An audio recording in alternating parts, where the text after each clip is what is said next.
అలానే మిసెస్‌రావు ఆంధ్రప్రదేశ్లో operation exposure కొనసాగుతుంది. ఏంటిది అనుకుంటున్నారా? పెద్ద పులిని పట్టుకునేందుకు ఆ పేరు పెట్టారు.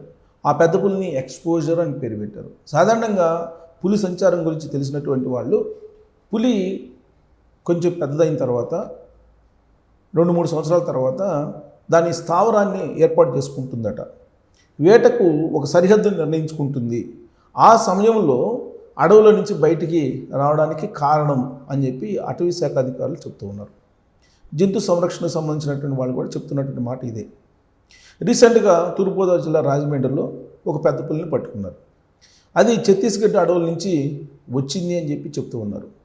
దాన్ని పట్టుకునే సమయం దాదాపు వారం పాటు పట్టింది. వారం రోజులు దాన్ని వెంటాడి దాని పాదముద్రికలను తెలుసుకొని ఎట్టకేలకు దాన్ని పట్టుకున్నారు. దాన్ని విశాఖలో ఉండేటువంటి జంతు సంరక్షణ కేంద్రంలో ఉంచారు. మరి ఇప్పుడు కొత్తగా మరొక పెద్ద పులి సంచరిస్తూ ఉంది రాజమండ్రి ఏరియాలోనే. మరి ఆ పెద్ద పులి ఎక్కడి నుంచి వచ్చింది అనే దాని మీద ఇప్పుడు అటవీ శాఖ అధికారులు అన్వేషిస్తున్నారు. ఇప్పటి వరకు ఎక్కడా కూడా ఈ పెద్ద పులికి సంబంధించినటువంటి దాడులు లేవు. గతంలో ఇప్పుడు వైజాగ్లో సంరక్షణ కేంద్రంలో ఉన్నటువంటి పెద్ద పులి మాత్రం కొన్ని ఆవుల్ని అలాగే గేదెలకు సంబంధించిన దూడల్ని దాడి చేసింది.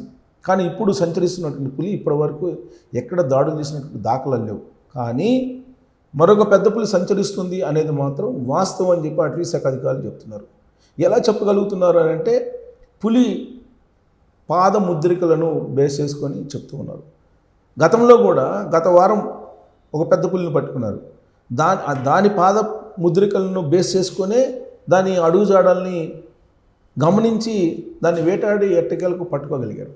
ఇప్పుడు మరొక పెద్ద పులి ఎంటర్ అయింది ఆంధ్రప్రదేశ్లో. ఇది కూడా ఛత్తీస్గఢ్ నుంచి వచ్చిందా లేదా ఎక్కడి నుంచి అది ఎంటర్ అయింది ఆంధ్రప్రదేశ్లోకి అనేది ఇప్పుడు అటవీ శాఖ అధికారులు అన్వేషిస్తూ ఉన్నారు. ఇప్పుడు ఆ పెద్ద పులి ఎక్కడుందో ఏమో అని చెప్పి జనం భయపడుతున్నారు.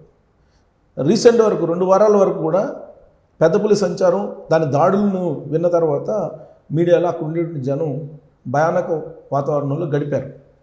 ఇప్పుడు గత 4 రోజుల నుంచి ప్రశాంతంగా ఉన్నారు. ఎందుకంటే జంతు సంరక్షణ కేంద్రానికి దాన్ని పట్టుకొని తీసుకెళ్లారు. ఇప్పుడు మరొక పెద్ద పులి ఎంటర్ అయింది. మరి ఇది ఎక్కడి నుంచి వచ్చింది? దీన్ని పట్టుకునేంత వరకు కూడా అక్కడ ఉండేటువంటి జనంలో ఖచ్చితంగా టెన్షన్ ఉంటుంది. అసలు ఈ పెద్ద పులులు ఎక్కడి నుంచి ఎంటర్ అవుతున్నాయి? ఛత్తీస్గఢ్ అడవుల్లో జల్లెడబడుతూ ఉంది కేంద్ర బలగాలు. ఎందుకు? మావోయిస్టుల కోసం. ఆ సందర్భంగా ఛత్తీస్గఢ్ అడవుల్లో ఉన్నటువంటి పుల్లంతా కూడా అన్నీ కూడా ఏఓబి గుండా ఆంధ్రప్రదేశ్కి ఎంటర్ అవుతున్నాయా? తూర్పుగోదావరి జిల్లాలోకే ఎంటర్ అవుతున్నాయి, ప్రత్యేకించి రాజమండ్రి ఏరియాలోకే ఎంటర్ అవుతున్నాయి. మరి ఎక్కడి నుంచి ఎంటర్ అవుతున్నాయి ఇవి అనే దాని మీద అటవీ శాఖ అధికారులు అన్వేషిస్తూ ఉన్నారు. మొత్తం మీద ఈ పెద్ద పులి రెండోది కూడా దొరికేంత వరకు అక్కడ ఉన్నటువంటి ప్రజల్లో అయితే ఖచ్చితంగా టెన్షన్ ఉంటుంది. అటవీ శాఖ అధికారులు వ్యూహాత్మకంగా దీన్ని త్వరలోనే పట్టుకుంటారని చెప్పి మనం ఆశిద్దాం. Thank you.